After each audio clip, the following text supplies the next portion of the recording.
Fish Venkat అనేది మీ అందరికీ తెలుసు.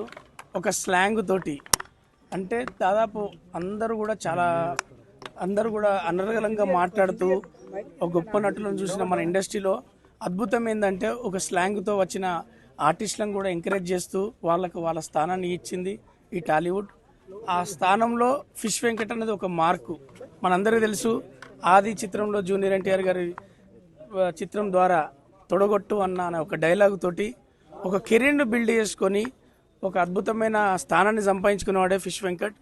ఆయన స్థానాన్ని సంపాదించుకోవడం కాదు, అందరి మనసులను దోచుకొని అందరి డైరెక్టర్లకు కావచ్చు, అందరి ప్రొడ్యూసర్లకు కావచ్చు, అందరి నటీనటులకు కావచ్చు, చిన్న పెద్ద అని సంబంధం లేకుండా కాక బాబాయ్ అని సంబోధిస్తూ ఆయన ప్రేమ ఆయనకు అంటే ఎంతసేపు ఎదుటోనికి ఏదైనా ఇవ్వాలా, ఏదన్నా చూసుకోవాలా అంటే ఎంత ప్రేమ పంచుకోవడానికి దావతులైనా ఇద్దామని అంటే అంత ప్రేమ చూసుకునేవాడు.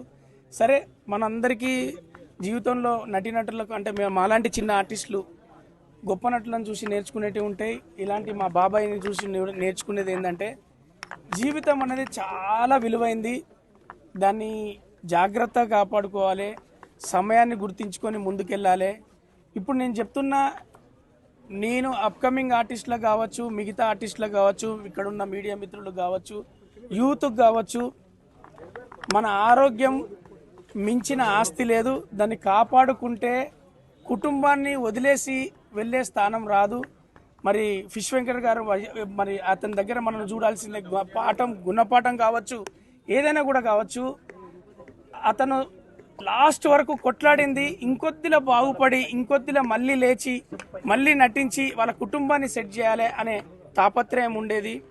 మరి దానికోసం మేము ఫోన్లలో మాట్లాడినాం, ఎందుకంటే షూటింగ్లు అన్నీ దూరంగా ఉండేది.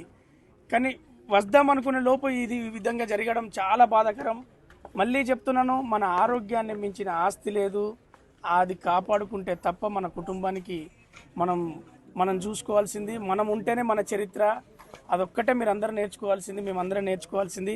ఆయన ఎక్కడున్నా ఆయన ఆత్మశాంతి కలగాలని, వాళ్లకు ఆయన ఆశీస్సులుండి, వాళ్ళ కుటుంబానికి ఆయన ఆశీస్సులుండి, వాళ్ళ పిల్లలు వాళ్ళు వాళ్ళు వాళ్ళ మన ఫిష్ వెంకట్ అన్న ఎలా అయితే కోరుకున్నారో, ఫిష్ వెంకట్ అన్న వాళ్ళ సంబంధించిన వాళ్ళ గురించి ఏదైతే కోరుకున్నారో వాళ్ళందరూ అలా బ్రతికి ఆనందంగా ఉండాలని మాత్రం కోరుకుంటాం.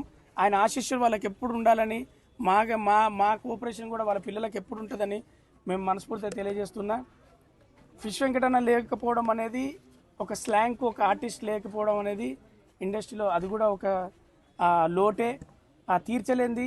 ఆయన ఎక్కడున్నా ఆయన ఆత్మశాంతి కలగాలని మరొకసారి తెలియజేసుకుంటూ నేను మీరు వచ్చారు.